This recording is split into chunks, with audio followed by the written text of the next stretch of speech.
Yo, what's up, everybody? Welcome to my video, man. Um, if you haven't did so yet, please follow me on YouTube, guys. You know what I'm saying? Head over and subscribe to me on YouTube.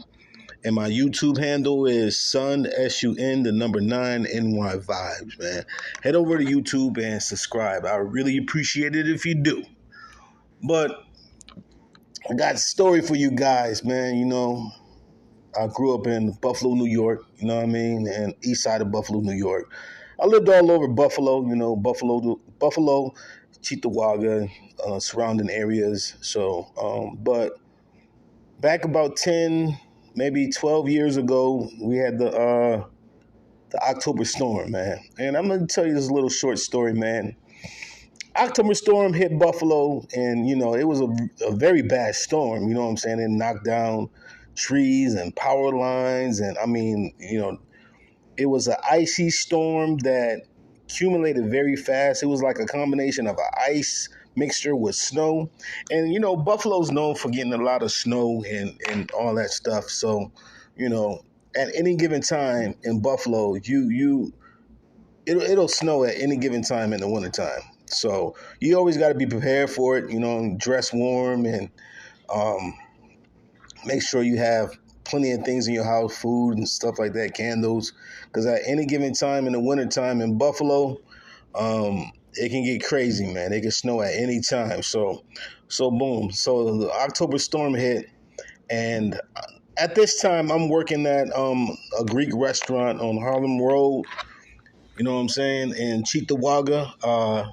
Everybody know where this spot is at. You know what I'm saying? If you from the town. But anyway, I'm working in the Greek restaurant, and the October storm hit. Now, this storm, like I said, it was bad. I mean, it was really bad, and I remember like we closed down early that night. You know what I'm saying? It was that bad. Or did we close that night? No, we didn't close at all. So towards the end of my shift, I was a line cook at the restaurant. I had worked there for like 8.5 years or so at that time, or maybe it was like 5. I don't know. I started out as a dishwasher. I think all line cooks start out as a dishwasher there, and I worked my way up to line cook, and I became really good at it. And I did it for like 15 years plus. You know what I mean? I don't do it no more, but at the time, I was all about learning how to cook, and I wanted to be a chef, learn how to be a chef and all that. So, the storm hits. It's like 10:30, 11. And to make a long story short, my boss comes to me. You know what I'm saying? He's like, "Hey D, you want to work some extra hours?" Now, mind you, this storm is crazy. Like cars are stranded.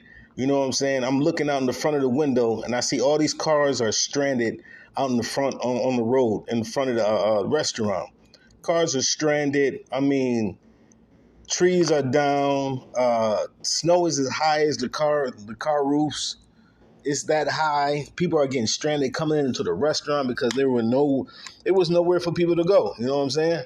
So my boss is like, do you want to work some extra hours? And because people were coming in, so he wanted me to stay after to feed people. And I looked at him. I looked at all these people coming in the restaurant, and I was like, nah. I was like, nah. He's like, what do you mean? Because it was so bad, you really wasn't supposed to be walking or anything. It was that bad. I said, yo, I'm going home. You know what I'm saying? I lived like walking distance is like an hour away. I was like, yo, I'm going home. And he just looked at me like, you going home? Like, word. I was like, I'm going home. He's like, well, how are you going to get home? Like, I mean, all of Harlem Road was stranded with vehicles, trucks. You know what I'm saying? I said, yo, I'm walking. I'm like, I'm not staying here. You know what I'm saying? I'm like, I'm going home. He was like, yo, are you serious? I was like, yeah, I'm going home. I'm walking home. So I finished cleaning up my stuff, and I walked home. I got outside and I looked at all the vehicles. I'm like, dang, look at all these vehicles, man, stranded. I mean, the snow was so high, I was walking on top of vehicles. Like, you know what I'm saying? That's the only way that I could even get across the street. It was that bad. The snow was that high. And I walked home. It took me a minute. It took me like an extra, 45 minutes to an hour to walk through all that snow, but I made it home. You know what I'm saying? But yo, Buffalo's got like the one misperception about Buffalo is like it snows all the time. It don't. You know, you get some winters that's like light and you don't get a lot of snow that year, but that following year, expect the lake effect snow to come off that Lake Erie and blanket the city with snow at any given time, man. But that's a crazy story I had about the October storm, man. Stay tuned for more. Peace.